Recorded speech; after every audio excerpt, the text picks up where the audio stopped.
Twongeye kukwifuriza kugira ibihe byiza w'inshuti mukunzi wa Karame nanone munyemerere uyu munsi turebere hamwe iby'intambara ya Ukraine n'Uburusiya. Ni intambara iri kumara igihe, ni intambara ibihugu bimwe bigerageza kugira ijambo kuri yo ariko bikanga. Ni intambara ikomeje gutakaza ubuzima bw'abantu ndetse n'ibintu. Reka turebe amavu n'amavuko yayo, turebe aho bigeze muri uyu mwaka turimo, turebe icyo Amerika iri gukora ndetse n'ibihugu bigize umuryango w'ubumwe bw'i Burayi. Intambara rero iri hagati ya Ukraine n'Uburusiya ifite imizi miremire mu mateka n'imibanire y'ibihugu byombi. Ukraine yari imwe mu bihugu byari bigize ubumwe bw'Abasoviyete URSS mu 1991 ubwo URSS yasenyukaga. Ukraine yabonye ubwigenge. Kuva icyo gihe Uburusiya ntibwigeze bushimishwa n'uko Ukraine yigenga, cyane cyane ko hari igice kinini cy'Abarusiya batuye muri Ukraine, cyane mu burasirazuba no mu ntara ya Crimea. Ukraine yakomeje kwegera ibihugu byo mu burengerazuba EU ndetse na NATO, bikababaza Uburusiya bushaka ko Ukraine iguma ku ruhande rwabo. Muri 2013-2014 Perezida wa Ukraine Viktor Yanukovych yanze gusinya amasezerano n'umuryango w'ubumwe bw'Uburayi EU ashyigikira kwegera Uburusiya. Ibyo byateje imyigaragambyo izwi nka Euromaidan. Yanukovych yahiritswe muri 2014 asimburwa n'ubuyobozi bwemera kwiyunga na EU ndetse na NATO. Uburusiya bwahise bufata igice cya Crimea ndetse cyari icya Ukraine bukivanga n'igihugu cyabwo. Ibyo byakuruye imirwano mu burasirazuba bwa Ukraine ahitwa Donetsk ndetse na Luhansk, aho Uburusiya bwashyigikiye inyeshyamba z'abenegihugu barwanya leta ya Kiev. Uko imyaka yagiye ihita, habayeho amasezerano yo guhagarika imirwano azwi nka Minsk ya mbere muri 2014 ndetse na Minsk ya kabiri muri 2015, ariko ntabwo yigeze yubahirizwa. Uburusiya bwakomeje kohereza intwaro, abajyanama ndetse n'ingabo bwihishwa mu burasirazuba bwa Ukraine. Tariki ya 24 Gashyantare 2022 Uburusiya bwatangije igitero kinini kuri Ukraine bukoresheje indege, ibitwaro birasa kure ndetse bunashyira ingabo ku butaka. Perezida Vladimir Putin yavuze ko ari ugukura ubutegetsi bw'abanazi muri Ukraine, ariko isi yose yabibonye nk'agasuzuguro no kurenga ku bwigenge bw'igihugu kigenga. Uburusiya bwagerageje gufata Kiev ariko buratsindwa. Ukraine yitwaye neza ikoresheje imbaraga za gisirikare, ubufatanye n'isi ndetse n'abaturage bajya ku rugamba. Uburusiya bwigaruriye igice kinini cy'uburasirazuba no mu majyepfo ya Ukraine, ariko Ukraine yagiye yisubiza ibice byinshi muri 2022 ndetse na 2023, harimo nk'agace ka Kherson. Amerika nicyo gihugu cyahaye ubufasha bwinshi mu by'intwaro, amafaranga ndetse n'amahugurwa n'ubutasi bufasha Ukraine. Ibihugu by'i Burayi nk'Ubudage, Polonye, Ubufaransa n'Ubwongereza nabyo byagiye bitanga intwaro n'amafaranga. Naho NATO, nubwo Ukraine itari umunyamuryango, ibihugu biyigize byagiye biha ubufasha bwose butari ubwo gushora mu ntambara. Ibindi bihugu nka Australia, Canada, Ubuyapani n'ibindi byagaragaje inkunga byagiye bigenera igihugu cya Ukraine. Ibihugu byinshi byashyizeho ibihano bikomeye ku burasirazuba, harimo gufunga imitungo y'abaherwe b'Uburusiya, guhagarika ibikorwa by'ubucuruzi no kwirukana Uburusiya mu bikorwa by'imari ku isi, nko kuva mu cyitwa SWIFT. Ibi bihano byagize ingaruka ku bukungu bw'Uburusiya, ariko ntibyabushije Putin gukomeza intambara. Intambara y'igihe kirekire kuva 2023 kugeza 2025. Intambara yinjiye mu buryo bw'intambara y'amasasu menshi, ariko igenda gahoro gahoro, icyo bise War of Attrition. Ukraine yagize ikibazo kibikomoka kuri peteroli ndetse ibura intwaro n'abantu, kuko yohereje benshi ku rugamba. Inkingi yayo yabaye ubufasha bwa Amerika n'i Burayi. Uburusiya bwakoresheje uburyo bwa drone, misile n'ingabo zitabarika bufata ibice bimwe nka Avdiivka muri 2024. Mu bihugu byinshi byatangaga ubufasha, abaturage batangiye gucika intege kubera ikiguzi cy'intambara cyazamuye ubukungu, ndetse politike n'umutekano birashegeshwa.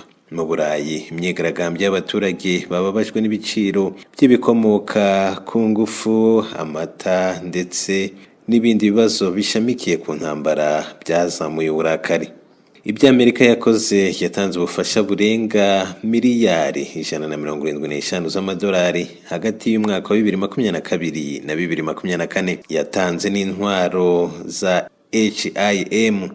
HIMARS, Patriot Tank, MI Abrams n'indege za F-16 zatangiye kwinjira mu rugamba muri 2025. Yafashije Ukraine mu gutanga amakuru y'ubutasi, kugenzura ibyogajuru no kugaba ibitero ku nyubako z'Uburusiya.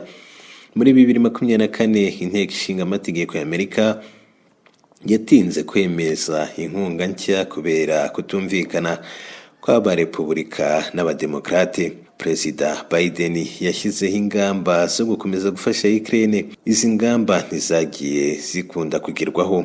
Mu matora ya 2024 hari impungenge z'uko Donald Trump nasimbura Joe Biden ku butegetsi, kuko yavuze ku mugaragaro ko yashobora gusaba Ukraine kwemera igice cy'ubutaka kugira ngo intambara irangire. Amerika ishobora kugabanya ubufasha nibura bujyanye n'ibyo abaturage bayo bemera, ariko ntabwo izarekura Ukraine ngo iyirebere risenywa. Hari inyigo zerekana ko Amerika ishaka ko Ukraine idatsindwa, ariko nanone hakabaho amahoro arambye ntibibe intambara itarangira. Uruhare rw'umuryango w'ubumwe bw'Uburayi EU mu ntambara ya Ukraine n'Uburusiya rwabaye runini kandi rufite impamvu eshatu z'ingenzi. Harimo ubufasha bw'ubukungu. EU yatanze miliyari amagana y'amayero mu nkunga igenewe guha Ukraine, amafaranga yo kugura ibiribwa, kwishyura abarimu n'abaganga, gusana ibikorwa remezo byangiritse n'ibindi. Muri 2023, EU yemeye gahunda yitwa Ukraine Facility igenewe miliyari 50 z'amayero kugeza muri 2027, igamije gufasha Ukraine kwihagararaho no kongera kwiyubaka. Hari ubufasha bwa gisirikare. Nubwo EU ubwayo idafite igisirikare kimwe cyayo, yashyizeho gahunda yitwa European Peace Facilities yagiye itanga inkunga ku gisirikare cya Ukraine.